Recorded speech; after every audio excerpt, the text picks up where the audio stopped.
A FAM production for all things mattress. FAM.news. I'm ripping this straight from the website. He's a successful CEO who is the son of a pimp and an orphan. He goes by JT, but his name is Jevon McCormick, and he's the president and CEO of Scribe Media. He lives in Austin, Texas, and he is the reason, and his team is the reason that Come Back to Bed came to life, and we are so excited to have him on the show today. Welcome to the Dos Marcos Show with Mark Kinsley and Mark Quinn, where mattress and furniture leaders gather to grow, get the inside scoop, tell stories, and take tequila shots. Uno, dos, tequila! Welcome aboard. Here's your passport to a planet filled with the mattress industry's brightest minds and biggest ideas. Meet your guides. I'm Mark Kinsley, President and CEO of Englander. And I'm Mark Quinn, co-founder of Spink & Co. and VP of Sherwood Bedding. Together, they are Dos Marcos.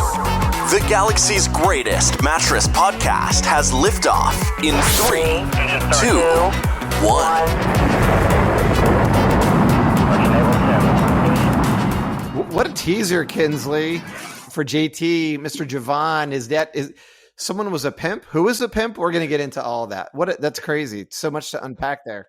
Are you ready for this? Hey, before we start, though, we got to mention a couple things about nationwide Doorcounts and our buddies at Colonial. But Jevon, before we get going fully, I think I have another career for you. If you're interested, I know you've had a few of them. All right. But I think I have another career for you. You could make a mint teaching people how to smile like you. Man, it's funny you said that. And I know you guys will get into it. I used to always say to myself, the gift that I was given from my parents, because my dad was a pimp, my mom was an orphan, I got straight teeth, man. I've never had braces, nothing, man. I'm like, hey, you know what? They gave me straight teeth. You got to find the positives. Hey, you got to look for that. And speaking of positives, we're going to get into a lot of those with you. And again, thanks for being on our show. But Kinsley, prime time is coming up, and the big news they just dropped is Little Big Town is going to perform in a private exclusive show for everyone in the Nationwide family at the Grand Ole Opry. And I can't freaking wait. My problem with it is that if they have seen our performance doing the Get Hybrid rap, that they're going to want us to come on stage and do a set with them and bust our rap out. And I don't know if we should prepare for that or not, but just in case, August 15th through the 18th, Kinsley and I are both going to speak at Mattress University. Can't tell you what that's about just yet, but we're excited about that. And if you haven't been to a Nationwide Primetime, you've got to go because they are tons of fun. And now that we can all be together and be in the same room and share our experiences and learn from each other, it is such a valuable way to spend your time and money. And it really doesn't cost you anything because all the great deals you get at the Buyer Palooza and all the education you get is so worth it. So please don't miss that. August 15th to the 18th in Nashville. Go check it out, nationwideprimetime.com. Kinsley, do you have the same concern I do in terms of Little Big Town, wanting us to fill space? Quinn, the last time I performed with a band, it was Party on the Moon. Party on the Moon's an amazing band, and were we in New Orleans or were we in Charlotte? Yeah. This is in Charlotte. And there's a reason my memory is suffering here because I rewrote the lyrics to Get Hybrid, and I was going to update them because things had changed. So I get up on stage and the band falls apart, and everybody's like, what's going on? Why did the band fall apart? I get up on stage and I wrapped this whole thing, but on the way to the stage, I went to the wrong side. And so I had to run around the back of the stage, and we had marble floors. I slipped, absolutely eat shit. And this busboy, this gem of a human being, sees me go down like a sack of potatoes and comes over there, literally picks me up, and I hobble to the stage just at the moment when I'm supposed to go on. Luckily, the rap was okay. Finish up, get off the stage, go out into the crowd to dance. Somebody had spilled a vodka drink clear on the marble floors. I go down, smack my face. Next thing I know, somebody's whispering in my ear, just dance. Because I went down and hit so hard that somebody put glasses on my face and they go, you're at a party. Just start dancing. So I just started dancing. I had a blackout moment because I hit so hard. So what Little Big Town needs me to be as far away from them as possible, I think. So what you're saying is you ate shit, you hit the deck, and people didn't stand over you taking pictures of you, laughing at you while you're in pain on the ground. That didn't happen, unlike the experience I had when Bigfoot attacked me in the window of that store and you took pictures and laughed at me as I was on the ground holding my ankle in pain. I think you need to talk to somebody about that because clearly there's some issues unresolved. Well, Jevon's going to hear the whole story and he's going to make the decision on who was right and wrong there. Anyway, but what about Doorcounts? These guys are crushing it too. We had a great show with Dr. V talking about Doorcounts, and he was, my God, he went on and on about it. So, yeah, if you haven't checked out that show, go back and listen to the Dr. V episode. But look, I mean, if you don't know what's happening in your store from a foot traffic standpoint, you got to join more than 800 furniture and mattress retailers who have signed up and continue to keep Doorcounts because it's such an amazing tool for their business. And it's more sales in 3 clicks. This is what it comes down to. Check it out at doorcounts.com. But click 1, you see your salespeople connect with customers as they walk through the door. Camera, photo, connects to a salesperson. Click 2, you record the outcome, sale, no sale, or potential sale. And click 3, key performance metrics by the minute from any device, anywhere. Holler at Jerry, holler at Amber and Jack, doorcounts.com. And make sure and also holler at our boys over at Colonial. We wore the rain jackets today. And we also have this is from Colonial Promotions, by the way. So thanks to Wes and Tim and the team. But check me out. Hold on. Is this bad luck? It is totally bad luck. Jevon, what do you say? Is it bad luck or not? And I do not use the word luck. Luck is bullshit. Hey, this is where we knew Jevon was going to make it rain because he's made it rain in his career. So we had to get the umbrella and the rain jacket out. This is the Dos Marcos branded umbrella, a 58-inch canopy and a wooden handle. These are the type of swag items you need to be giving your team to give to customers, using for your business, sending out to your customers if you're B2B. We love all the stuff from Colonial Promotions. But, Jevon had a good point, to send all of our guests like a cool fam jacket, maybe before the show or after or whatever it is. It's a great touch point. It's got your brand. It could be a coffee mug. It could be a killer, like little shot glass with your emblem, whatever it is. Your companies are doing this stuff. So, hey, hook up Colonial, keep it in the family, keep it in the industry, and in Weston, those guys will take good care of you. So colonialpromotions.com. And that's what I love, Quinn, too, is these guys do top of bed, foot protectors, all this stuff that's already going out to the industry. So instead of searching through one of these promo websites and getting 36,000 coffee mugs that you're like, I don't know which one's good. They've already tailored that down for you and they know which ones are good so that, the handle's not breaking whenever you take your first swig of Joe. We have on the show today, we got to go back to that tease. Jevon, I got this from your website. We got this from your website. The successful CEO who started as the son of a pimp and an orphan. And now you're the CEO of Scribe Media and you've had a storied career. Tell us that piece of the puzzle first. You grew up in the slums of Dayton, but paint this picture for us and welcome to the show.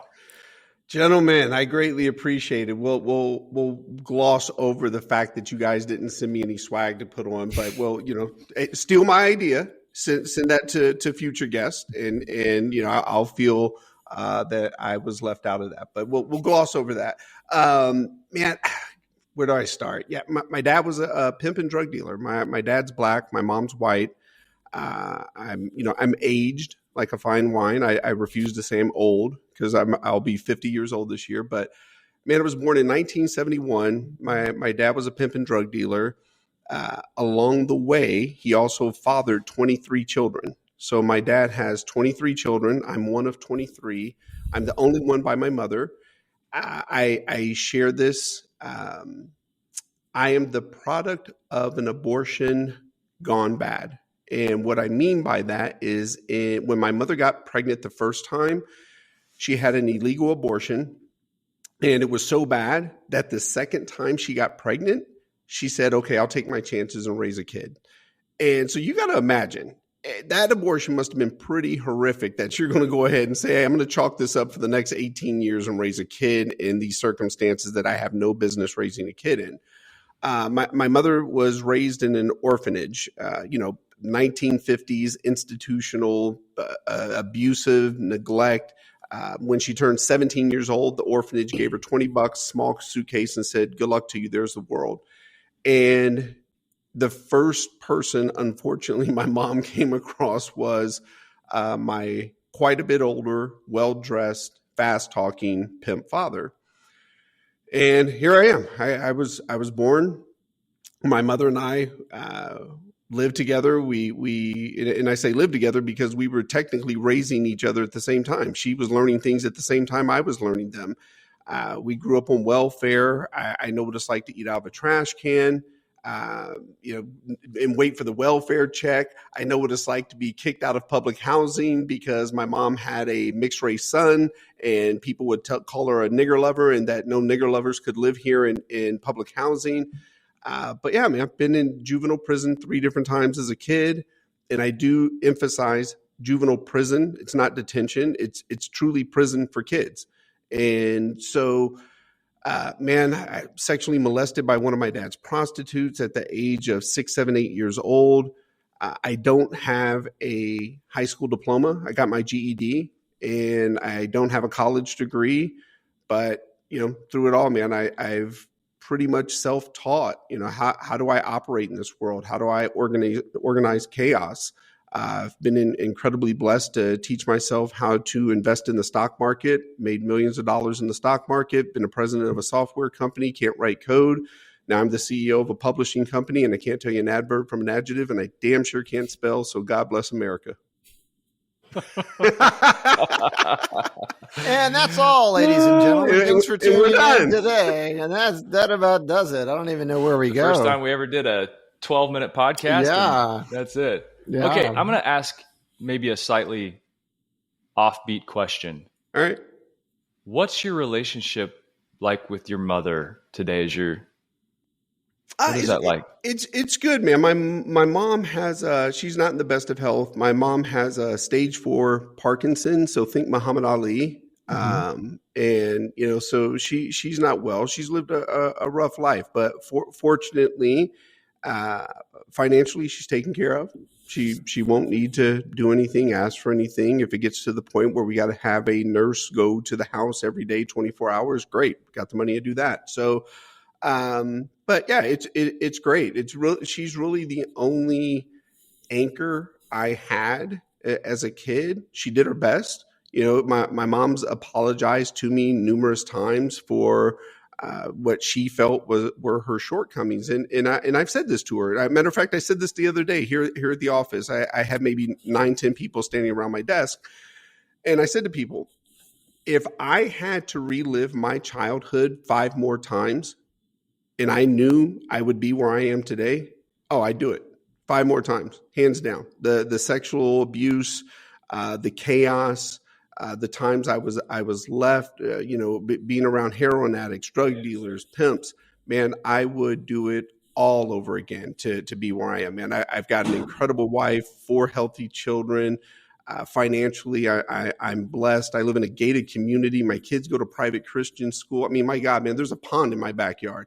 I mean, you couldn't have told me that was going to be my life when I was a kid. So, I do it all again. And did you ever have contact with your dad, or what's the story there? Oh man, so my dad, my dad was like a solar eclipse, man. You rarely saw him, but when you did, it was magical. So, but yeah, my dad came through and picked me up. I don't know, sometimes maybe 3 times a month, sometimes twice, sometimes maybe only 1 time. So I saw him. I was around, and as little boys crave to have that father, when I saw him, man, it didn't matter to me that what he did. But I chose, and I still choose, to look at life and the lessons that you're given from a positive perspective. Yeah, I grew up in some incredible chaos. But man, when I look back at my life and the things that I learned from my dad, it was powerful. This is essentially a business podcast. I'll give you a great example. I was 9 years old, and my dad had me for a weekend. And This is back in the 70s. So the car of choice for a black man in the 70s was a Cadillac. My dad had a candy apple red Cadillac Eldorado Barrettes. And I swear to God, he loved that car more than he loved his kids. But it was candy apple red on the outside.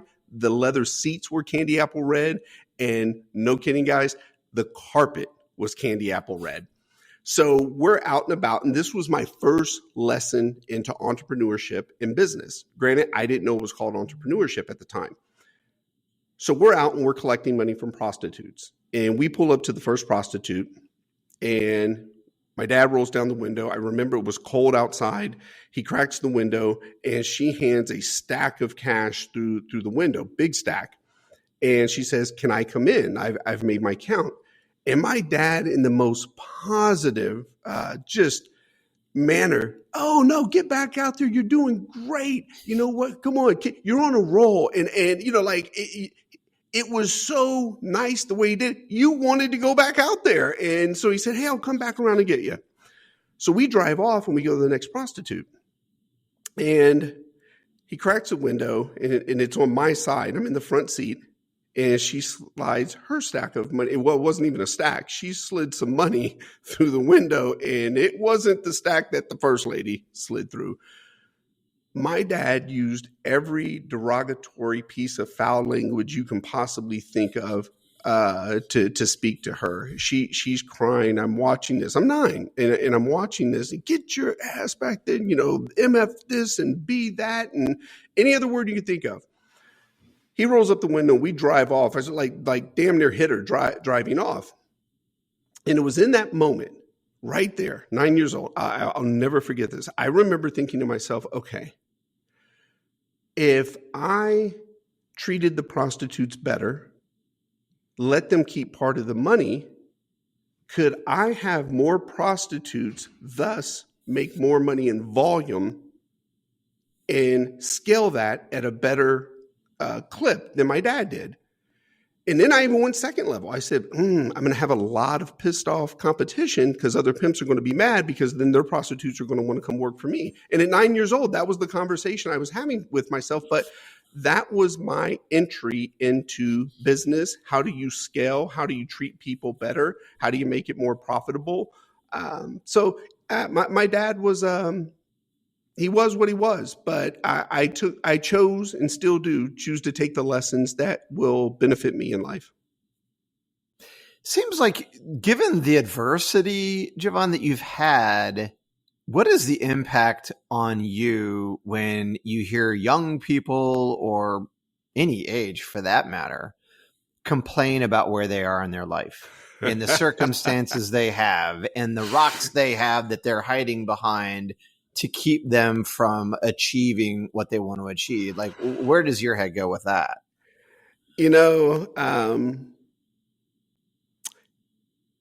I do my best not to compare stories. Everyone's got a different, my mom taught me this. She goes, everyone has a story, so don't judge because you don't know their story. But when I hear and I look at our society now, here's the best way I can say this. So many people will say to me, well, you know what? I don't have your story to think of, to inspire me and to motivate me. I don't come from the same background you come from. And this is what's shocking to people when I say this. I go, well, guess what? I actually don't think about my background when I'm looking for inspiration and I'm looking to really check myself on how I may be feeling at that time. And I said, here's where I go. I look at current events. And here's a great example. Right now, there's a mom walking 1,100 miles with her 2 kids from Honduras to try to get into this country. 1,100 miles to try to get into this country. And they're standing out at the border and they're looking at the Rio Grande River and they're making a decision. All right, are we going to try to cross this river? And here's the thing. Even if they get into the country, here's what they get. Great, you got in. You still need food. You still need money. You still need a job. You don't speak the language. And so I tell people, on my worst day of being sexually molested, on my worst day of being in solitary confinement as a kid in juvenile prison, on my very worst day, put it all together. I never had to face that. I was born in this country. So the fact that I was born here, I have a responsibility to be successful. I don't look at all the problems. Yeah, do we have some flaws in our society? Do we need to right some of our wrongs in our society? Yes. However, we are still here and success can be had. So I'm not a victim. I don't do victim mindset. I don't make excuses. Someone said to me, well, they're not excuses, but they're reasons. I go, reasons is a nice word for excuses. Well put. Hey, look, bringing it home, like real close to home, just moments before we started recording the podcast, I'm talking to my nephew about, you are not helpless. Don't say I don't know anymore, because you are not helpless. Tell me what you can do. And you're right. We all have stories, and it's such a good reminder to sit back and be like, boy, I'm sure you guys have had this happen. You're upset at somebody maybe, and you get your feathers ruffled, and then you find out this seemingly super successful person who is in front of you, like, had something really tragic happen like the day before, but they're still showing up and doing their best. And then your heart melts and your empathy kicks in. And if you just come to the table imagining everybody has that story like you talked about, Jevon, that you don't know about, boy, it's a good kind of default position to bring to the table. Well, for all like the emotional turmoil that you had growing up, you're an enlightened cat. I mean, like, what was that journey like? How did you become this way? Man, I got to take this back to my dad. My dad had decided to take the Pimp game to Houston, Texas, and my mom was facing prison time for welfare fraud. So I got shipped to Houston, Texas. I was 9 years old. And when we were in Houston, two parts. I'm gonna really share with you what Houston was like when I got there. So this was the first time I had ever been away from my mom for more than a weekend.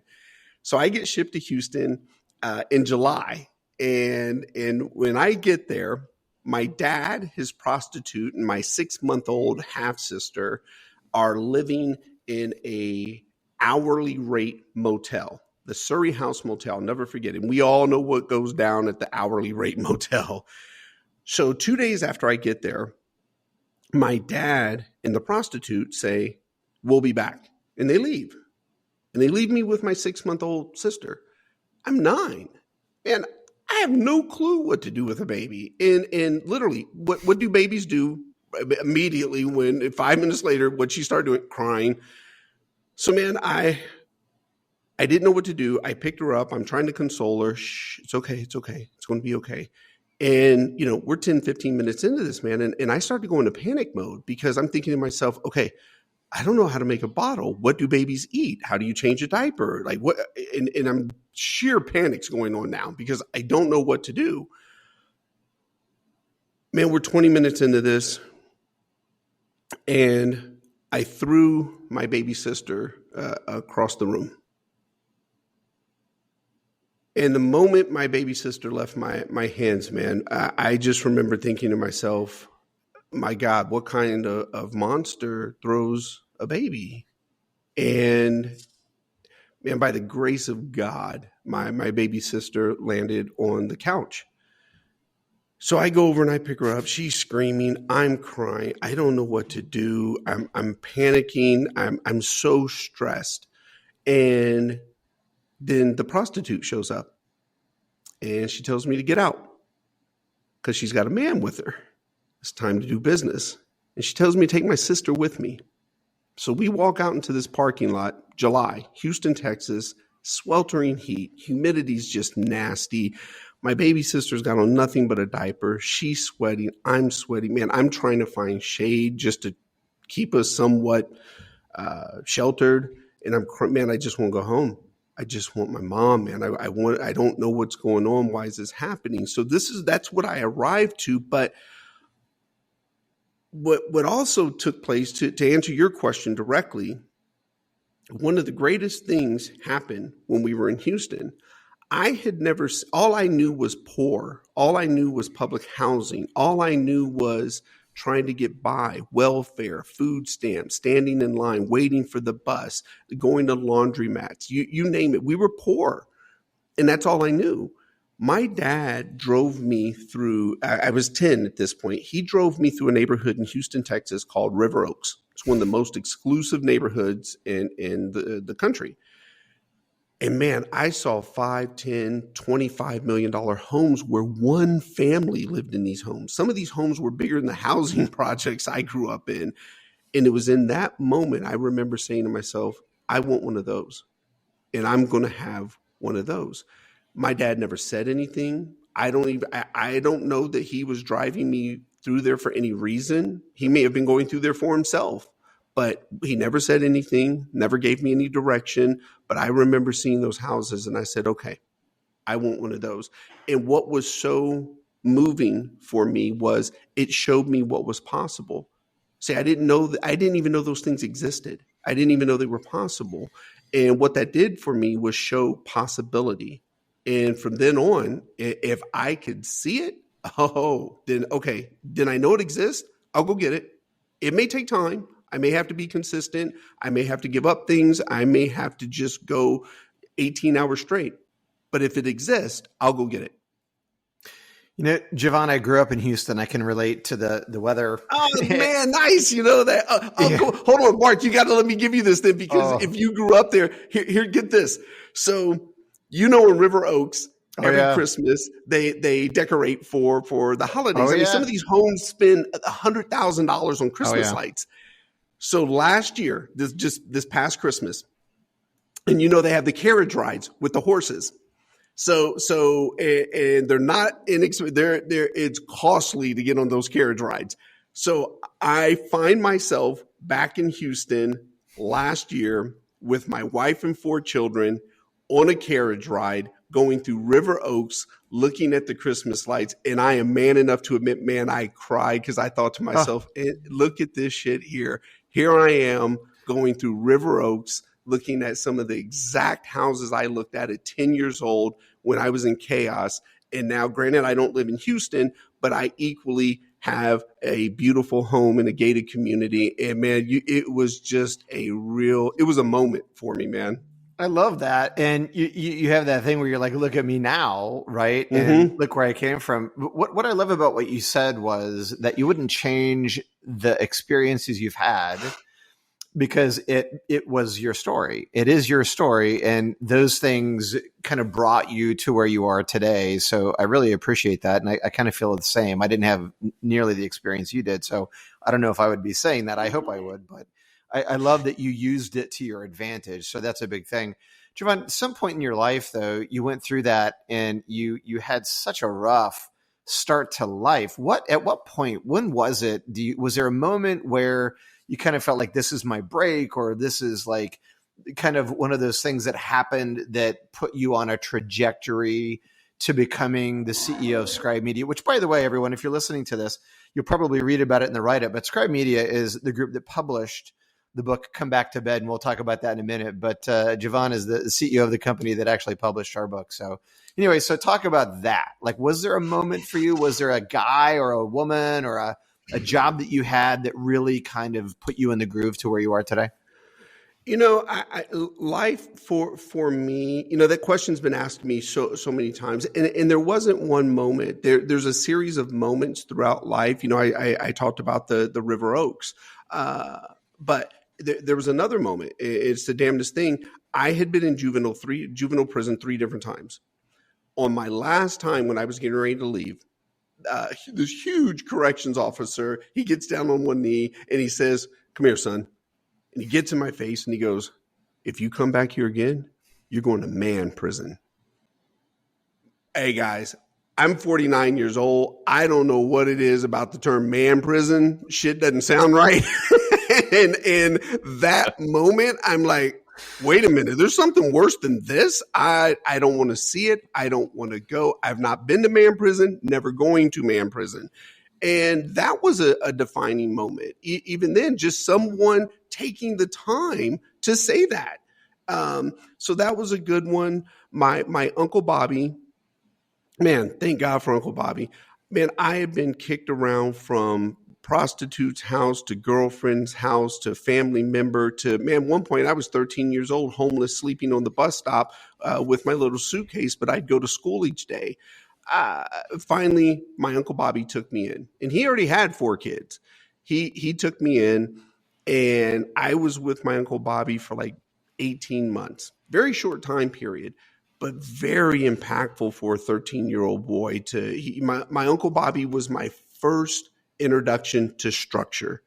It was my first introduction to God. My Uncle Bobby was a Jehovah's Witness. Man, we went to Bible study on Tuesdays, Thursdays, church on Sundays. If my Uncle Bobby said it, he did it. His follow through was impeccable, and he always kept his word. So I was just absorbing. Oh wow, okay, this is how you do things: structure, discipline, routine. And for those 18 months, it was mind blowing for me. So I've got Uncle Bobby.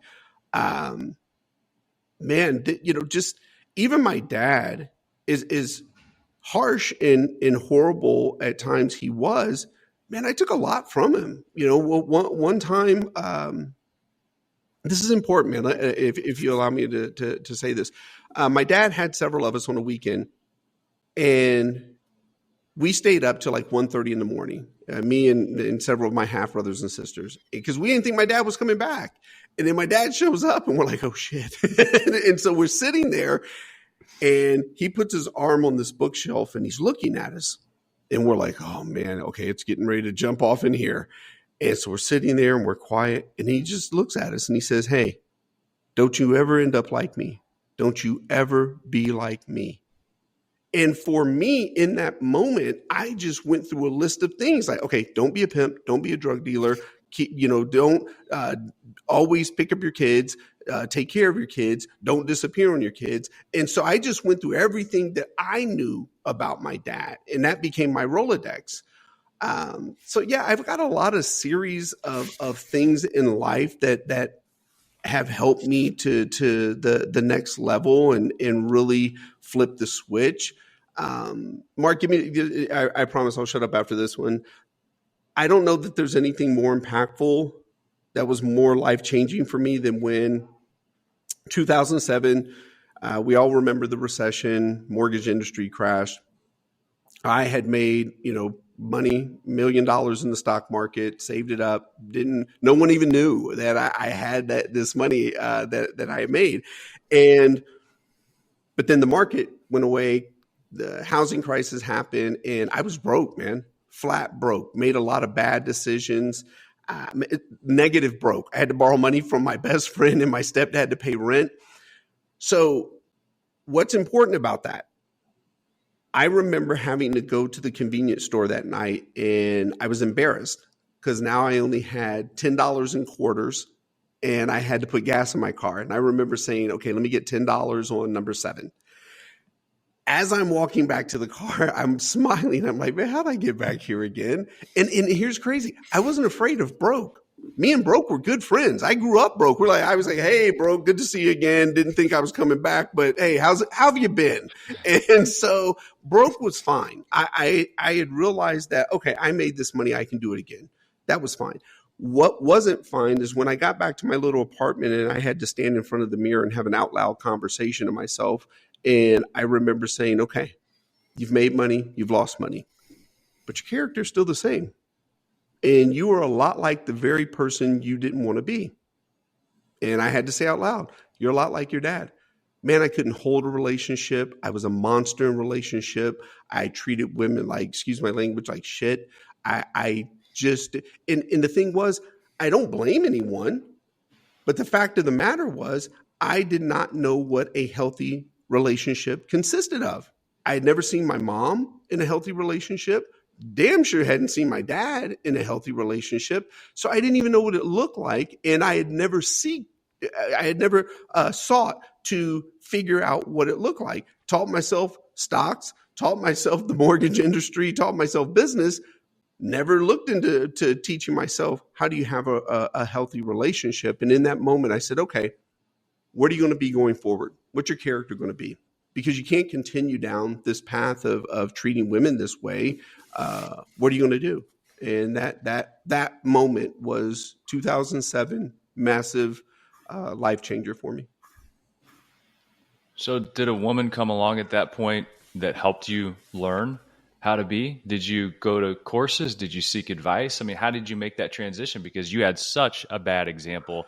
And if you don't have a good example, boy, you really need some sort of guide. Man, I truly believe, I'm a God guy. I truly believe that God has a path, that he's given me these gifts, these talents, these abilities, these blessings for me to make the most of. What I started doing first was just watching. Okay, let me watch people. Let me see what a healthy relation, how do people interact, and what's that look like? My wife now is the first woman who ever knew me completely, every piece of my background. I didn't want people to know my dad was a pimp and 23 kids. And, who's going to want to date that guy? And that my mom was an orphan. I don't know where my last name comes from. And, you're going to go get married and you want somebody to take your last name. They don't even know where it's coming from. So I never wanted anyone to know the entirety of my background. So that was right off the bat, number one. I wasn't always honest in relationships. I was whatever I needed to be to get to wherever I needed to go. And so my wife now is the first woman who's ever known every piece of me. But what's funny to your question, man, I cannot make this up. I remember I used to go to the gym and there was this family that I would see. And I would really pay attention to them. They have 4 kids, and they bring their kids, and their kids would go into the daycare, and the husband and wife would work out, and I'd watch what kind of car do they have, and then I found out that their kids went to private school, and I was like, wow, you know what? Damn, you got to be making a lot of money to have 4 kids in private school, and all this. And what's funny about it is here I am now, and I still go to the same gym. I have my wife.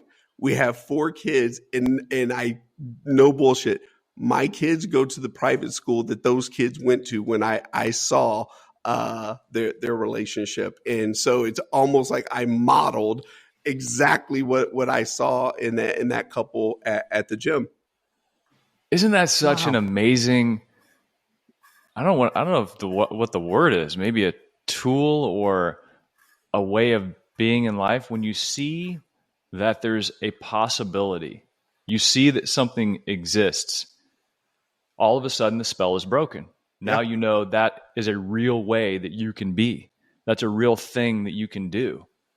It's like we had an astronaut on the show, Chris Cassidy, who his brother's a friend of ours, and he was the second Navy SEAL in history to become an astronaut. He met Bill Shepard, and Bill Shepard told him, no, you can do this. And he said, I can do that. But just in the small things even. And it seems like that's a recurring theme in your life. You saw, wow, there's a way to level up my emotional health. There's a way to be like this in business. Or, wow, that's a great family to model my family after. And you just did it. Not everybody does it. That's incredible. Well, it's crazy, man. It's, the biggest thing for me now is giving back. When I grew up in the communities I grew up in, those low economic communities, the only options I knew available to me were rapper, athlete, drug dealer. And, I sucked at all 3. So, options were limited.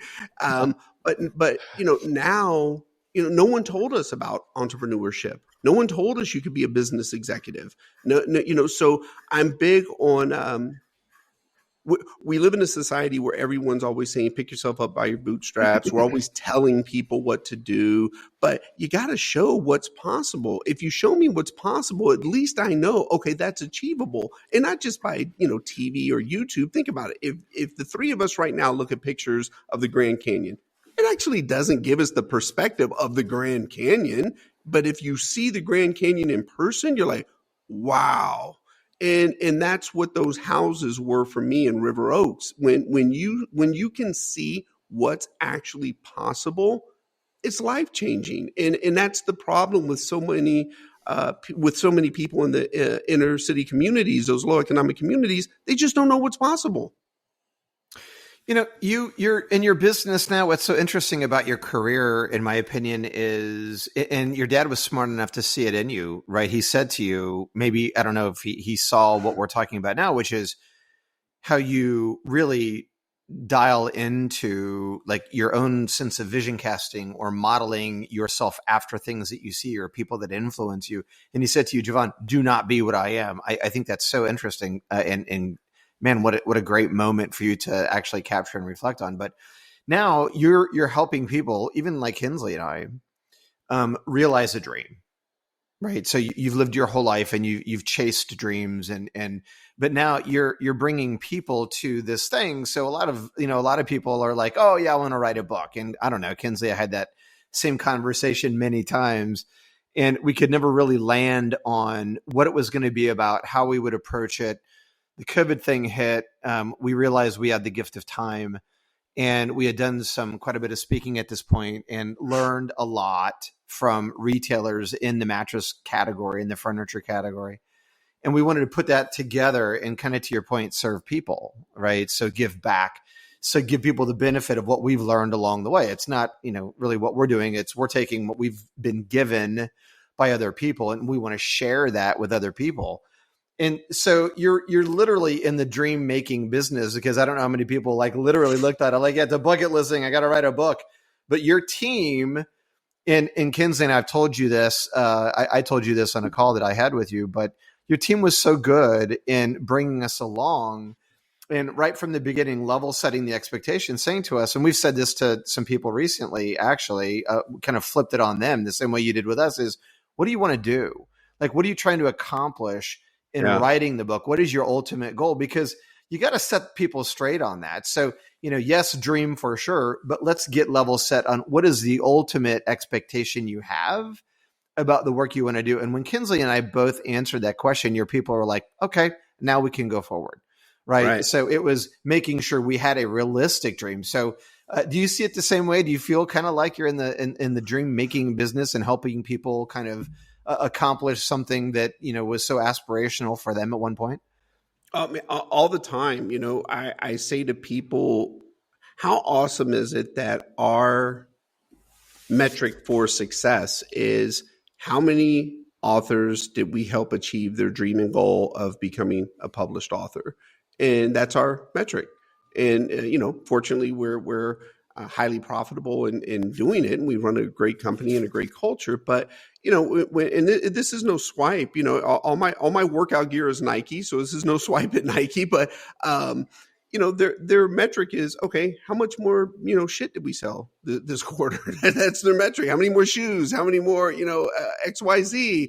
Facebook, they'll tell you that their mission is to how many people have we connected. But at the end of the day, it's how much more ad revenue, how many more likes, hearts, all that did we make. Our mission is truly how many more authors did we help achieve their dream and goal in becoming a published author? And a lot of times when I speak to people, I even use myself as, what's your definition of success? And this is really eye-opening for people. When I did my book, I said to Tucker and Zach, I go, I don't care if I ever sell a single copy. I said, in fact, I don't even want my book to be public. I need 5 copies so my kids have it as a legacy piece for my great, great, great, great grandchildren. So they at least know where this origin started from and how they got here. And that was success. Wasn't sales. I would have paid $150,000 to have that legacy piece for my kids, my grandkids. Because I don't have a legacy. I don't know, when I go into the doctor right now and they say, well, do you have any known health issues? Shit, I don't know. So, where some people will say, oh, well, yeah, heart, whatever runs in our family, high blood pressure. I can't say that. I don't know. So that book became important. That was the definition of success. Having the book, having 5 copies that can be passed down. So when people can define success for them, that's when we'll start working on the book. So I got to go sidebar here. because you're talking about finding success. Before you do that, how profitable are you? We paid you a lot of money.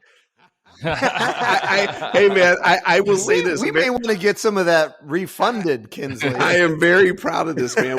We're a 6-year-old company, no debt, no loans, no venture capital, no private equity, and we're profitable. And I say this to people all the time. We live in a world where, for whatever reason, these companies that are on series A, B, C, D, E, F, G, they're celebrated, such and such valuation. I mean, you've got Uber, Lyft. I'm not saying anything that's not factually true. Uber, Lyft, never made a profit. They've never made a profit. And so for me, what happened to business? The whole goal of business was to be profitable. So I make it real simple. People first, process second, profits third. If you have great people, you can build great process, you can make great profits, and it is in a bonus, you can do great things for the communities that you serve. But the whole goal is to be profitable. The top line and the bottom line matters. So yeah, we're profitable. We're proud of that. I don't think there's anything wrong with being profitable. We have 100% healthcare for every one of, we call ourselves a tribe, every one of our tribe members. We have an internal emergency fund. So yeah, you both know this. We were voted number one company culture by Entrepreneur Magazine. So we're very proud of the company, the culture, and what we've created for everyone that works with us. Jevon, I was waiting during the process of working with Scribe. I was waiting to see the link that was broken in people and process. I was waiting to see it because I'm like, we've worked with lots of agencies and other verticals and things like this. I was just waiting to see it. I was like, it's going to happen. It never happened.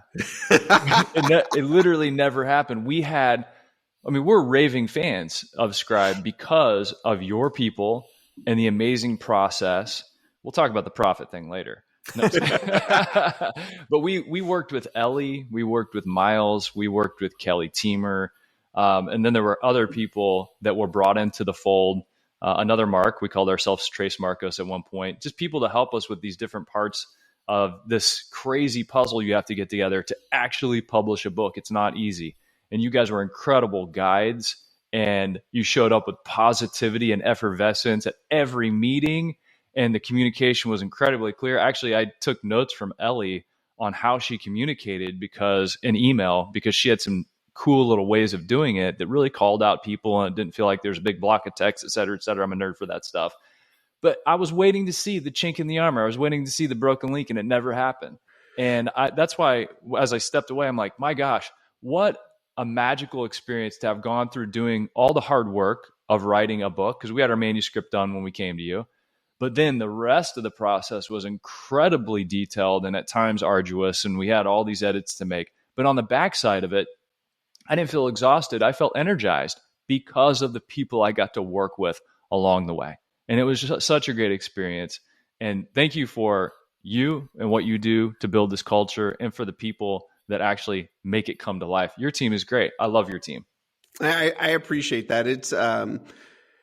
It's interesting that it's hard, and we make mistakes, but no one in this life is perfect. Everyone's made mistakes. It's how do you correct the mistake? And I live by this. I hate the term, you all have heard this, fail fast. Man, I've been trying to learn faster my whole damn life. I don't want to fail fast. and I truly believe you actually only fail if you stop trying. And so that's really what I live by. You only fail if you stop trying. So damn it, don't ever stop trying. And so I've got failed relationships. We broke up. We stopped trying. We're not together anymore. But man, when I was the first time president of a software company, oh my God, I made mistakes. But the goal is to learn, grow, and don't repeat those mistakes. We make mistakes. How do we correct them? How do we improve? How do we learn, grow, and not repeat those mistakes? And that's really how we focus the company throughout. So I appreciate you saying that. It means a lot. And I agree with him. It was, in Kinsley and I talked about it, we were waiting for the shoe to drop. There's no question about it. And it did not happen. And so we're grateful to you and your team for that. Jevon, what is it like? Why should people write a book? I mean, they're all going to have their own thing. And what I loved about you too, Kinsley, do you remember back in the onboarding process with them? They said, by the way, if your book sucks, we're not going to publish it, and we're going to tell you that it sucks. And I'm like, okay, I guess. And I think we said something like, well, the odds are good. You're going to have a conversation with us pretty quickly then. The chances of this making it to print are pretty small, but the first draft came back and they were good. They were good coaches, I thought. We learned stuff through the process and it didn't suck.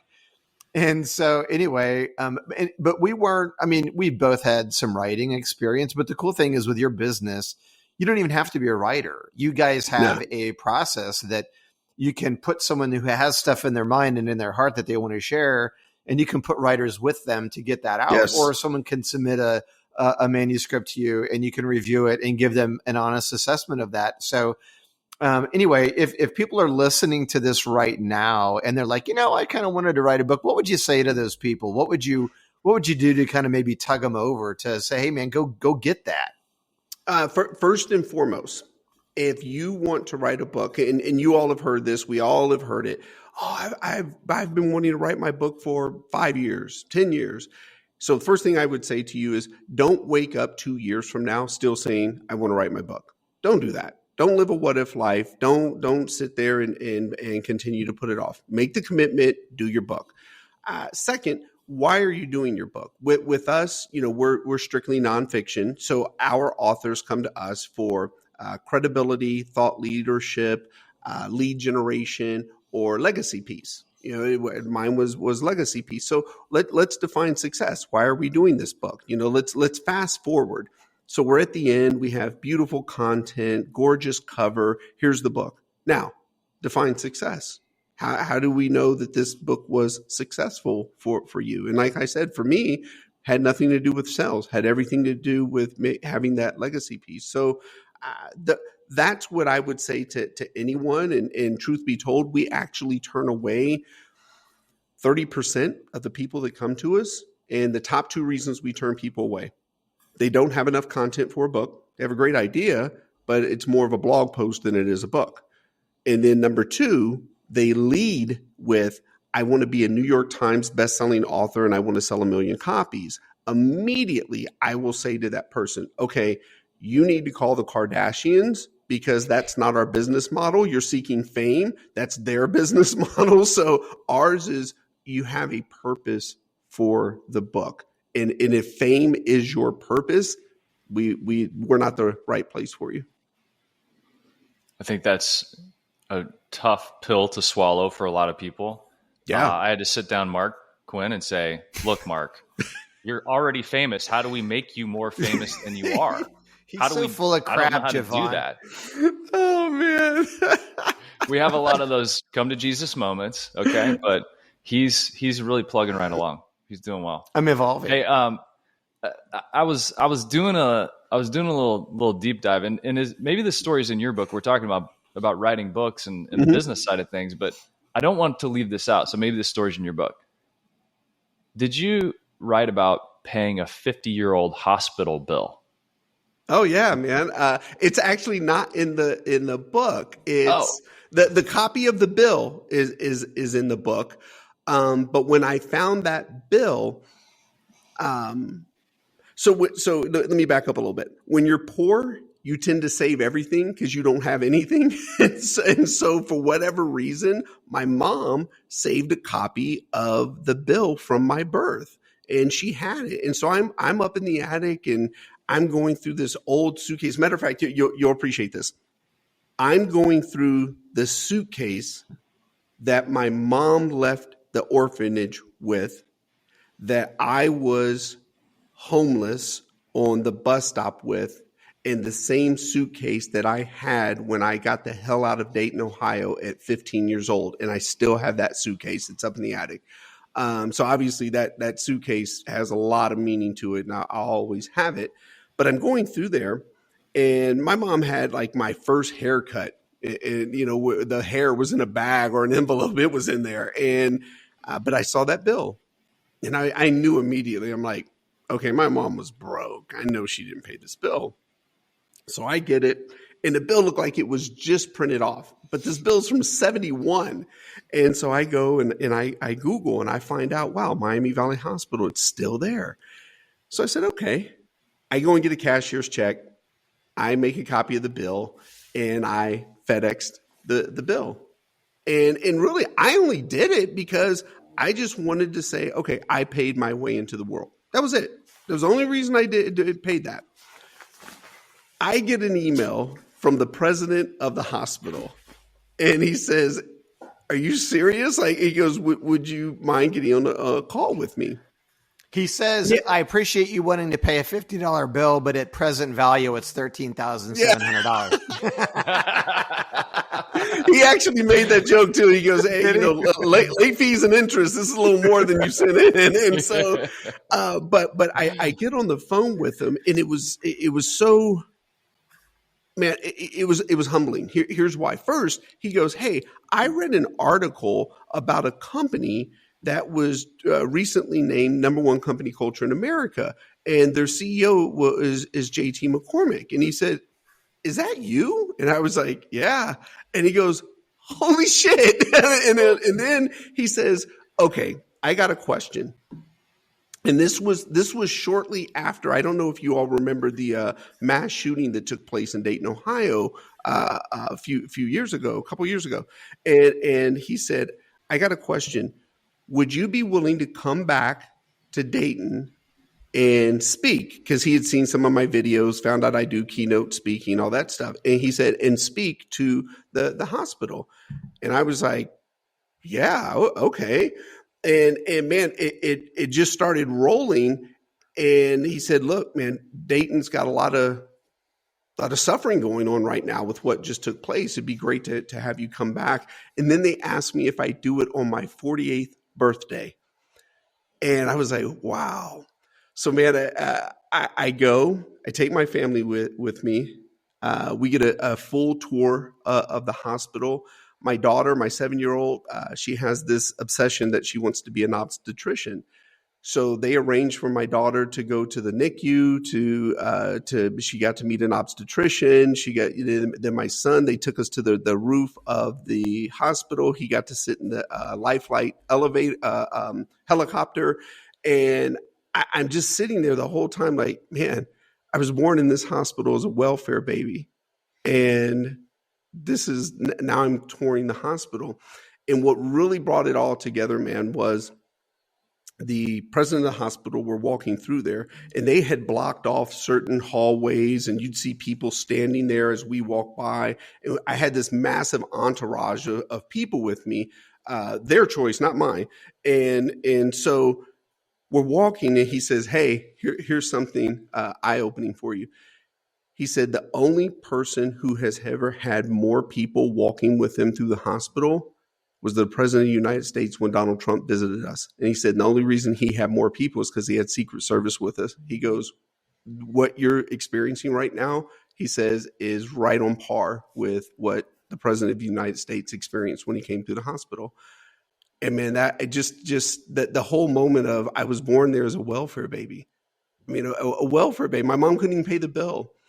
And then lastly, and I'll shut up, it's Dayton, Ohio, so it's not like it's LA or New York, but they rented out the convention center for me to give my keynote speech. So many people wanted to come and hear it. I had to give the keynote speech twice because everyone couldn't fit on the first go round. And that was just, man, it was insane. And you guys will love this. So I get off stage the first time, and the communications director of the hospital, she comes up to me. She goes, "I've gotten 3 texts that you've got family here in the crowd. They didn't even know, because I was going by JT. They didn't know it was me until the picture of my dad came up on the screen. I used a photo of my dad in my presentation, and they were texting her like, 'Wait a minute, that's my uncle, that's my brother.' So my aunt And a couple of my cousins were in the audience. I get off stage, they come over, and I'm like, wow. And so I didn't even know my family was going to be there. I had my sister there, my half sister, my half brother were there, but I invited them. But the other people didn't even know they were going to be there. That had to be a special moment. Oh, man. Had you seen them in a while? Had you stayed in touch? I had not been, not my aunts and cousins, my half brother and sister. I did because I had just been back in Dayton 2 years before our dad passed away. But before my dad passed away, I hadn't been back in Dayton in 35 years, man. I swore I was never going back to Dayton, but I went back to my dad's funeral. I was very happy I did. For all the money my dad made as a pimp and drug dealer, man, he died flat broke. And there was no one to pay for his funeral. He was so well known in Dayton that the funeral home was going to donate the services for his funeral.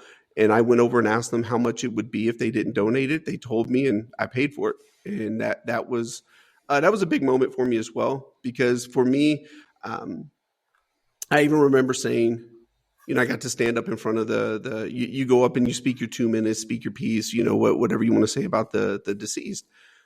And I heard all these cool stories about my dad. There were pimps there talking about how my dad taught them how to dress, how to count money, how to, literally they're talking out loud. Yeah, my dad's nickname was Booby. And they said, yeah, Booby taught me how to pimp hoes. And I'm like, wow, okay, this is it's a real funeral going on right here. And so I got up there and I said, look, I really appreciate all the stories. I didn't know so many of these things about my dad. I said, but that's not what I remember. I said, I remember being that 5-year-old kid standing in the window waiting for my dad to come get me, and he never showed. I said, so the only reason I'm here today is because heaven or hell, wherever he is, I didn't want him waiting for me like I waited on him. And I walked off. Wow. Well, Jevon, I don't even know what to say other than the people we have on this show. It's a fun thing to get to bring people on and talk about things, but Kinsley and I are always the ones who benefit, I think, the most because the stories are so good.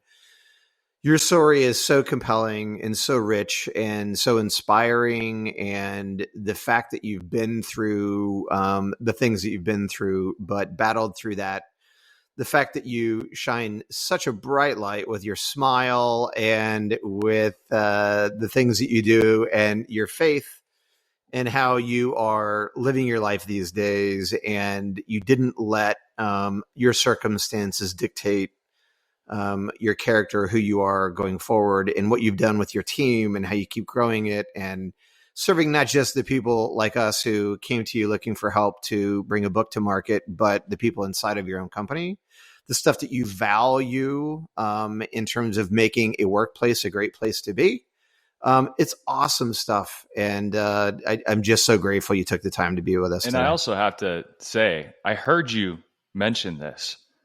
You said sleep, sacrifice, success. And I have to give you a pat on the back virtually here because we are mattress guys and we don't care about the mattress. We care about the mattress that. And the he quality. was pandering to us. But you said this well before you knew us. Sleep, sacrifice, success. I'm glad that you put sleep first because we think it's foundational to everything you do.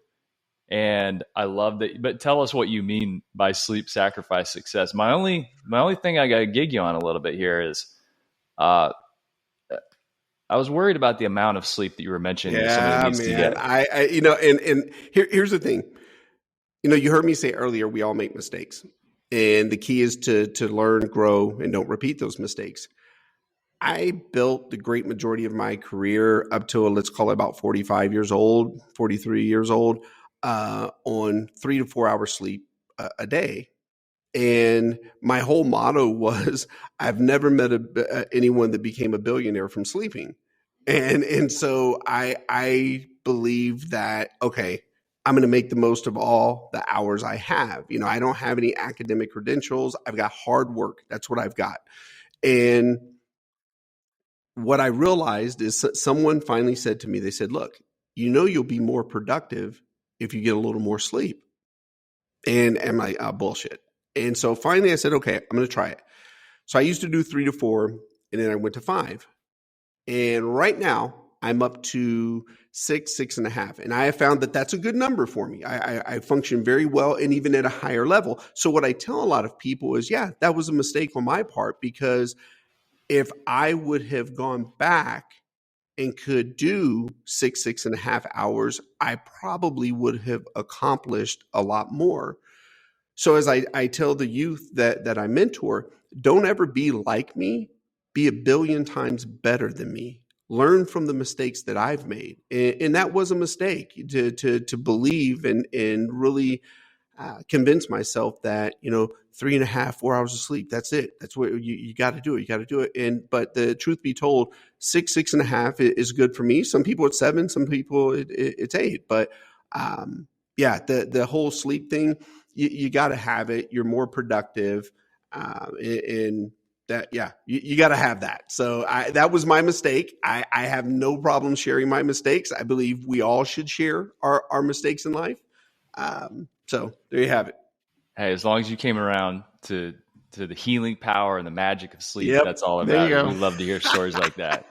So Jevon, are we going to meet in Austin at Kelly's wedding or what? Oh, yeah. I mean, Oh, Kelly, yeah. I don't know, Tequila man. shots. Kinsley and I aren't sure about this. Is this guy she's marrying, is he legit? Is he cool? Is he? He's legit, man. I've right. met him a few times. He's come in, man. And more importantly, man, she's happy. So, hey, as I tell her, hey, if you like him, I love him. So it's if it's what makes you happy, all is well. Well, Awesome. hey, we like you and we love you. You're an awesome person, and thank you for being vulnerable, sharing your story, telling your story. It inspires people. I always tell my buddy Doug told me one time, people connect with your vulnerabilities, not your victories. And I definitely feel much more connected. Thank you for being on the show, just sharing your story and continuing to inspire people, and for what you're doing to help people bring their dreams to life. I love that that's the focus, because that's the focus for us. We want to serve people in some way. I love what you're doing. Well, guys, I'll wrap it up with this. I've been sitting here ever since Mark asked the question early in our conversation. One of many of the things that I did as well for me, I eliminated 3 words. And this goes back to what you all said earlier about luck.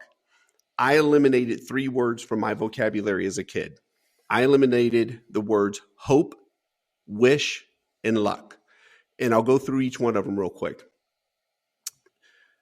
Hope does not force execution. You can sit back and hope all day. Not going to do anything. And I traded hope for belief. If you believe something, then you have to execute to go get it. Belief forces execution. But you can hope all day and it's not going to produce anything. And I got to tell you this. I got a pastor friend of mine, Brother Smith. He says, Jevon, I cannot eliminate the word hope from my sermon. I said it 16 times last week in my sermon. I said, okay, Brother Smith, watch this. Do you want me to hope there's a God, or do you want me to believe there's a God? I said, because if I just hope there's a God, I don't have to commit to a godly lifestyle. I'm just kind of hoping this thing works out. But if I believe there's a God, I got to commit to a godly lifestyle. Keep in mind, he's a pastor. He sits there for a second. He looks at me and he goes, damn, I never thought of it that way. and so somebody you got paid $10 because you made a bet. I can make the pastor say, damn. Yeah, exactly. So I eliminated hope. And here's why. When I was a kid and I would hope my dad would pick me up, he never showed. When I would hope there was something to eat when I got home, never produced anything. So I stopped hoping. And then wish, man, that's just a foul word. It's horrible. When you wish up on a star, get out of here with that. Wishing is actually worse than hope. Wishing doesn't produce anything. Drive through the big neighborhood and wish you had a house, not going to do anything. You've got to believe. And so much so, I got 4 kids, 7, 6, 4, and 2. So we got a lot of birthdays going on at the McCormick house. When the birthday cake hits the table and it's time to blow out the candles, We don't say make a wish at my house. We say make a goal, because a goal you're going to have to execute to achieve that goal. You can wish all day. Nothing's going to happen. So we don't do wish. And then luck, man, my background, there was just nothing lucky about it. I don't do luck. And I've had people tell me, well, what about the $100 million lottery winner? Weren't they lucky? And I'm like, no, they executed. They bought a ticket. Hard to argue with that. So there it is, man. That just stuck with me when you asked that question. And as a bonus, man, one word I do live by: consistent. You got to be consistent, man. Consistent effort will change your path. It compounds over time, and magical things happen. Yep. When those things add up and build upon each other. Couldn't agree more. Hey, how can people get connected to you and your company? Where should they go? Man, scribemedia.com is how you find the company. You all know this. You can go to jtmccormick.com or jevonmccormick.com if you're looking for me personally. And then social media, the only platform I'm on is LinkedIn. And I usually share, mistakes, thoughts, things I've learned in business over there. So yeah, it's where you can find me, find the company, and it's not hard. Jevon, not in this day and age. No, not these day and age. Jevon, thanks for being on this show, Jevon. And you guys get connected with Jevon. And if you're thinking about a book, ever thought about a book, know someone that is thinking about a book, definitely reach out to these guys. Tell them Dos Marcos sent you. I think they'll know who you're talking about. And whatever you do, listen to this podcast. This story is so compelling. We want you to go to wherever you get your podcast and rate us. We'd appreciate that. But more importantly, share Jevon's story with people. Let them have the benefit of that. Send it to somebody and see if it doesn't light them up like it did us. Jevon, you the man. Hey, for a mattress podcast, this didn't suck, did it? Oh man, this was awesome. Like you guys brought it for a mattress podcast. I'm like, this is nice. Yeah. Well, if you would stick around just a little bit longer, I'm sure things would fall apart. It's just a matter of time, no doubt. All right, Oh, Jevon, you said you can't rap, but you know what? These guys can, so check it out.